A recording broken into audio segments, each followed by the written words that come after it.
কোন এক মনীষী বলছে যে স্বাধীনতা অর্জন করার থেকেও স্বাধীনতা রক্ষা করা কঠিন।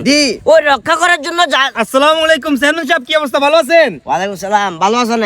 আছি, ভালো আছি। চেয়ারম্যান সাহেব, হ্যাঁ আপনি যখন নির্বাচনে দাঁড়াইছেন হ্যাঁ তখন গ্রামের মানুষের আশ্বাস দিচ্ছেন কি জানেননি? মানে গ্রামের মধ্যে কোনো প্রকারের বেকারত্ব রাখতেন না। তখন কিছে ওই যে বেকারত্ব তো ওড়ে রয়েছে, আপনি তো এদের কর্মসংস্থানের ব্যবস্থা করেন না। একবারে গেড়ি বেমান ওরা উল্টা পাল্টা কথা বলে। আমি 10 তলা বিল্ডিং এর কাজ হচ্ছি না। 10 তলা বিল্ডিং এর কাজ করলে এক্ষেত্রে তো লাভ আপনার, বেকারত্ব দূর হইলো কই? আরে বাবারে 10 তলা বিল্ডিং এর কাজ আয় ধরলিও, কাজ তো আইও করেন না, রোবটও করেন না, কাজ তো এলাকার মানুষই করে। এলাকার মানুষের কোনো কাজের একটা ব্যবস্থা হয়েছে না। হয়েছে বুঝি আয় বাজেট হয়েছে রাস্তার লাই অঙ্গা বানান ঘর। একবারে শালার ভূত, এটা তুমি সর।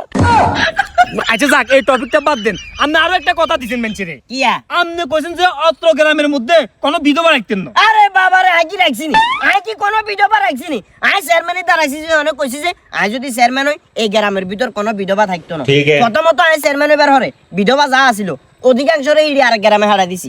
তাহলে এই গ্রামে কি বিধবা আছে? এই গ্রামে কোনো বিধবা নাই। আর সুন্দর সুন্দর বিধবা যেগুলো আছিল দুই আই নিজে বিয়ে করি বউ বানালাইছি। তাইলে এখন বিধবা কেন রেখেছি? 5 বছর তো দূরের কথা, 5 দিন তো টিকতেন না। যেভাবে কর্মকাণ্ড করতেছেন বুঝছেন, এলাকার মানুষে ভোটই নির্বাচিত করছে না, এলাকার মানুষে লাইচে কিডনি নষ্ট করে দিবে। সহ্য না, সহ্য না। 10 তলার কথা মানে এটা সহ্য না, আলা দিতে হবে। অতিরিক্ত কথা কয়।